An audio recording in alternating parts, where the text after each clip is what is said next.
promotions for that, yes. Hi, my name is Kat Ackerfeld. I'm the assistant curator here at Toronto's first post office, which is a post office and also a museum. So how long is this first post office established? Well, it was originally established in 1833, which is how we get away with calling ourselves Toronto's first post office, because we became the post office just before Toronto became a city. And then it stopped being the post office in 1839, but in the 1980s it was kind of rediscovered and opened again as a functioning post office, and at that time also a museum. So we've been around for longer now as a post office than we were in the first place. And now it's also a museum. Yes. Is that the only museum, postal office museum? Or? As far as I can tell, we are the only postal museum in Canada. There used to be one in Ottawa, but it's now part of the Canadian Museum of History. So they still have a gallery, and that's where all the Canada Post stamps and so on goes there. We look at the years before Canada had its own post office. So we're before 1851. So we're in the way back. So people come here for normal posting, mailing, and also they can see the history of post office. Yeah. What kind of stuff you can see in this museum? Well, we are run by the Town of York Historical Society. So another reason why we're in the 1830s, when we went from being the Town of York to the City of Toronto. So a lot of the things that we have on display are from that era. So we have quill pens and ink and sealing wax always available, just like when we were a post office originally. You can come into the reading room and use those things if you want to write some 1830s style mail. People also come in and use the room for their current mail to open and sort it out and throw half of it in the recycling before they go home again. But most of the furniture that we have on display, we have a notice board, are all things from the 1830s. We also have a model of the city in 1837, which is used a lot for tourists in the area to kind of figure out what the city looked like in those very early years. How important are postal service to Canada or to Toronto? In the 1830s? Or still today? Well, I'm a little biased, but in the 1830s it was essential. It was the only means of communicating over any kind of distance. Most of the mail back then actually didn't go through the post office, though. It went, you gave it to somebody who was going in the right direction, and that's... People carriers. Exactly, yeah, that's how mail moved around. But it was still, writing something down on a piece of paper, and away it goes. Today, things have changed an awful lot. We're big fans of sending mail and cards and stuff through the post to be a nice surprise to somebody on the other end.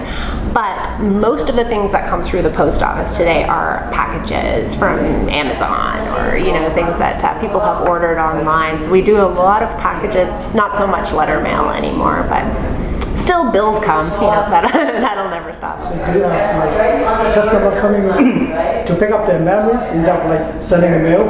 Yeah, exactly. We also rent boxes here, so we have postal boxes. So we see even people who don't rent their boxes here. We see the same people over and over again. We're kind of a hub for the neighborhood. So people come in every day, to send something or to pick stuff up, and then we share the news. We chat a lot, and so we get to find out what's going on in the neighborhood and share some of that too. So I think in that way, today and the 1830s is very similar. Yeah. I think that people really have some touching stories for the mail. Oh yeah. I'm always asking people if I can share their stories and so on, because as you work behind the postal counter too. It's like being a pharmacist sometimes. You don't want to. You have a lot of secrets of people too that you hold a lot of trust. And I know that there will be an exhibition happening in this office. Yeah. So what's that? Yeah, so the special new exhibition of the artist artist, Celine Chen. She works, well, we've been selling her cards here for a little while, and they're very popular. So she is putting on an exhibit of her original art, and this is her stamp art. So she starts with a postal stamp in the middle of her piece, and then around that, she creates all her the associations that she has with the subject of that stamp. And a lot of it involves food, which is amazing. She uses Canadian stamps, uses Chinese stamps. There's some that are from a whole other country as well. And she's also got some Christmas themed art as part of this exhibit too. And the nice thing is that every piece that's part of this exhibit, she's also selling. So as pieces sell, they're replaced with another piece as well in the exhibit. So the exhibit will keep on changing as that time goes on. Okay. Mm-hmm. Is this the first time you have a non-stamp exhibition inside an office?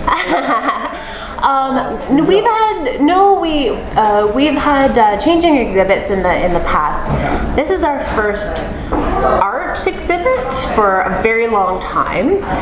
It's not the first, but I think it's the first since I've been here, and that's about 10 years now. So yeah, but we most of our exhibits here are history based. Yeah, so we have a collection of artifacts of writing equipment and so on, and so we'll do exhibits based on that, or some of the people who lived in the early town. But this is the first art exhibit that we've had in a long time. Yeah. Yes, people come here to see the exhibit and also see the history of the post office. Exactly, and we're free admission. We do have a donation box, but we're open 7 days a week, so people can come in whenever, and they can see the exhibit and the rest of the museum as well, and send a letter. Thank you so much. Oh, thank you. Oh,